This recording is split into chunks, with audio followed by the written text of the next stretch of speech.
ಇವತ್ತು ಆರೋಗ್ಯಕ್ಕೂ ಭಾಳ ಚಲೋ ಮತ್ತು ಭಾಳ ರುಚಿಯಾಗಿರೋಂಥ ಸೊಪ್ಪಿಂದ ಪಲ್ಯ ಮತ್ತು ಸಾಂಬಾರ್ ರೆಸಿಪಿ ತೋರ್ಸಾತೀನಿ. ಹಾಯ್ ಎಲ್ಲರಿಗೂ ನಮಸ್ಕಾರ. ಐರನ್, ಕ್ಯಾಲ್ಶಿಯಂ, ಆ್ಯಂಟಿ ಆಕ್ಸಿಡೆಂಟ್ಸ್ ಈ ಥರ ಭಾಳ ಹೆಲ್ತ್ ಬೆನಿಫಿಟ್ಸ್ ಇರೋ ಈ ಸೊಪ್ಪಿಂದ ಪಲ್ಯ ಮತ್ತು ಸಾಂಬಾರ್ ಹೆಂಗೆ ಮಾಡೋದು ಅಂತ ನೋಡೋಣ.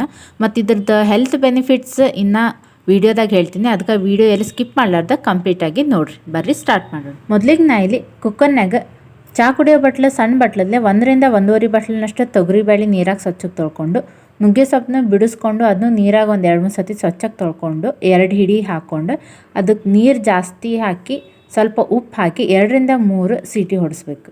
ಅಷ್ಟಾಗಿ ನಾವಿಲ್ಲಿ ಸಣ್ಣಗೆ ಕಟ್ ಮಾಡ್ಕೊಂಡಿರೋ ಒಂದು ಮೀಡಿಯಮ್ ಸೈಜ್ ಉಳ್ಳಾಡಿ, ಒಂದು ಸಣ್ಣ ಬೆಳ್ಳುಳ್ಳಿ ಗಡ್ಡೆ ಸಿಪ್ಪಿ ಸುಲ್ಕೊಂಡು ಅವನ್ನ ಎಣ್ಣೆ ಒಳಗೆ ಹುರ್ಕೋಬೇಕು.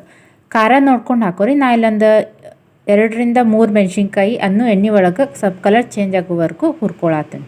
ಕುಕ್ಕರ್ ಸಿಟಿ ಹೊಡ್ಸ್ಕೋಬೇಕಾದ್ರೆ ನೀರು ಸ್ವಲ್ಪ ಜಾಸ್ತಿನೇ ಹಾಕ್ಕೋಬೇಕು. ಯಾಕಂತ ವಿಡಿಯೋದಾಗ ಹೇಳ್ತೇನೆ, ಮುಂದೆ ಸ್ಕಿಪ್ ಮಾಡಲಾರ್ದ ಕಂಪ್ಲೀಟಾಗಿ ನೋಡಿರಿ. ಅಷ್ಟಾಗ ಕುಕ್ಕರ್ನಾಗಿಂದ ಹವಾ ಹೋಗಿ ತಣ್ಣಗಾಗಿರ್ತದೆ. ಅದು ತಣ್ಣಗಾದ್ಮ್ಯಾಗ ಅದು ಸೊಪ್ಪನ್ನ ಫುಲ್ಲು ಬಸ್ಕೊಂಡು ನೀರದು ಸಪ್ರೇಟ್ ಮಾಡಬೇಕು. ಫುಲ್ ನೀರು ಬಸ್ಕೋಬೇಕು. ಆಮೇಲೆ ಒಂದು ಮಿಕ್ಸಿ ಜಾರ್ನಾಗ ಆವಾಗಲೂ ಹುರಿದಿಟ್ಕೊಂಡಿರೋ ಉಳ್ಳಾಗಡ್ಡಿ, ಬೆಳ್ಳುಳ್ಳಿ ಮತ್ತು ಮೆಣಸಿನ್ಕಾಯಿ ಇರುತ್ತಲ್ಲ ಅದನ್ನ ಮಿಕ್ಸಿಗೆ ಹಾಕ್ಕೊಂಡು, ಮತ್ತು ಇದು ಸೊಪ್ಪು ಬ್ಯಾಳಿ ಏನು ಬಸ್ಕೊಂಡಿರ್ತೇವಲ್ಲ ಇದನ್ನ 1-1.5 ಚಮಚೆಯಷ್ಟು ಹಾಕ್ಕೊಂಡು ಅದಕ್ಕೆ ಸ್ವಲ್ಪ ಹಸಿ ಕೊಬ್ಬರಿ ಹಾಕ್ಕೋಬೇಕು. ಹಸಿ ಕೊಬ್ಬರಿ ಇಲ್ಲಾಂದ್ರೆ ಒಣ ಕೊಬ್ಬರಿನ ಹಾಕೋಬೋದು. ಆದರೆ ಹಸಿ ಕೊಬ್ಬರಿ ಇದ್ರನ್ನ ಚಲೋ. 1 ಹಿಡಿಯಷ್ಟು ಕೊಬ್ಬರಿ ತುರಿದೂ ಹಾಕೋಬೋದು. 1 ಚಮಚ ಒಣ ಖಾರ, 1 ಚಮಚ ಸಾಂಬಾರು ಪುಡಿ ಆಪ್ಷನಲ್ಲಿ, ಇಲ್ಲಾಂದ್ರೆ ನಡೀತದೆ. ಸ್ವಲ್ಪ ಹುಣಸೆ ಹಣ್ಣು ಮತ್ತು ನೀರು ಬಸ್ದಿಟ್ಕೊಂಡಿದ್ವಲ್ಲ ಆ ನೀರು ಸ್ವಲ್ಪ, ಕೊತ್ತಂಬರಿ ಹಾಕಿ ಫುಲ್ ನುಣ್ಣಗೆ ರುಬ್ಕೋಬೇಕು.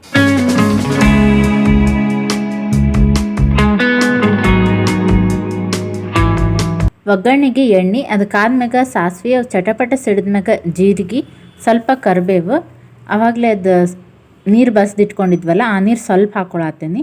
ಆಮ್ಯಾಗ ನುಣ್ಣಗೆ ರುಬ್ಕೊಂಡಿದ್ವಲ್ಲ ಅದನ್ನು ಪೇಸ್ಟ್ ಹಾಕಿ, ಅದು ಬಸ್ದಿಟ್ಕೊಂಡಿರೋ ಫುಲ್ ನೀರನ್ನು ಹಾಕಿ ಚಲೋತ್ನಾಗ ಕುದಿಸ್ಬೇಕು. ಈ ಸೊಪ್ಪಿನಾಗ fibre, vitamins, iron, calcium, antioxidant ಈ ಥರ ಭಾಳ ಹೆಲ್ತ್ ಬೆನಿಫಿಟ್ಸ್ ಇರೋದ್ರಿಂದ ಇದನ್ನು ಡೈಲಿ ಊಟದಾಗ ಇನ್ಕ್ಲೂಡ್ ಮಾಡ್ಕೊಂಡ್ರೂ ತಪ್ಪೇನಿಲ್ಲ. ನಾ ಇಲ್ಲಿ ಇದಕ್ಕೆ ಒಟ್ಟ ತಣ್ಣೀರದ ಹಾಕಕ್ಕೆ ಹೋಗಲ್ಲ. ಅದು ಕುದಿಸ್ಬೇಕಾದ್ರೆ ಕುಕ್ಕರ್ನಾಗ ನೀರು ಜಾಸ್ತಿ ಹಾಕೋಬೇಕಂತ ಹೇಳಿದ್ನಲ್ಲ, ಇದಕ್ಕೆ ಕುಕ್ಕರ್ನಾಗ ಅದು ಫುಲ್ ಏನು ನೀರು ಬಸ್ತಿರ್ತೇವಲ್ಲ ಅದು ಫುಲ್ ನೀರು ಇದಕ್ಕೆ ಹಾಕ್ಕೊಳುತ್ತೆ. ಒಟ್ಟು ತಣ್ಣೀರದ ಹಾಕ್ಕೊಳಂಗಿಲ್ಲ. ಪಲ್ಯ ಒಗ್ಗರಣೆಗೆ ಎಣ್ಣೆ, ಅದಕ್ಕಾದ್ಮ್ಯಾಗ ಜೀರಿಗೆ, ಸಾಸಿವೆ, 1 ಒಣ ಮೆಣಸಿನ್ಕಾಯಿ, ಸಣ್ಣ ಕಟ್ ಮಾಡ್ಕೊಂಡ್ರೆ ಉಳ್ಳಾಗಡ್ಡಿ, ಆವಾಗಲೇ ಅದು ಸೊಪ್ಪಿಂದ ನೀರು ಬಸ್ದಿಟ್ಕೊಂಡಿದ್ವಲ್ಲ ಅದು ಫುಲ್ ಇಷ್ಟು ಇದಕ್ಕೆ ಹಾಕ್ಕೊಂಡು ಕಲಿಸ್ಬೇಕು. ಇದನ್ನು ಕುದಿಸ್ಕೋಬೇಕಾದ್ರೆ ನಾವು ಉಪ್ಪು ಹಾಕಿ ಕುದಿಸ್ಕೊಂಡಿರ್ತೇವೆ. ಹಾಗಾಗಿ ಇಲ್ಲಿ ಉಪ್ಪುನೇನು ಬೇಕಾಗಿಲ್ಲ. ಬೇಕಂದ್ರೆ ಸ್ವಲ್ಪ ರುಚಿ ನೋಡಿಕೊಂಡು ಹಾಕೋಬೋದು.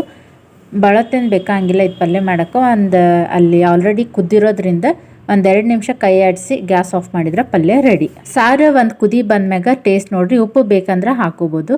ಅದಕ್ಕೆ ಅಲ್ಲಿ ಕುಕ್ಕರ್ನಾಗ ಹಾಕೋ ಮುಂದೆ ಉಪ್ಪು ಸ್ವಲ್ಪ ಜಾಸ್ತಿ ಹಾಕಿದ್ರೆ ಮತ್ತಿಲ್ಲಿ ಪಲ್ಯಗೆ ಸಾಂಬಾರ್ಗೆ ಸಪ್ರೇಟಾಗಿ ಹಾಕೋದೇನು ಬೇಕಾಗೋದಿಲ್ಲ.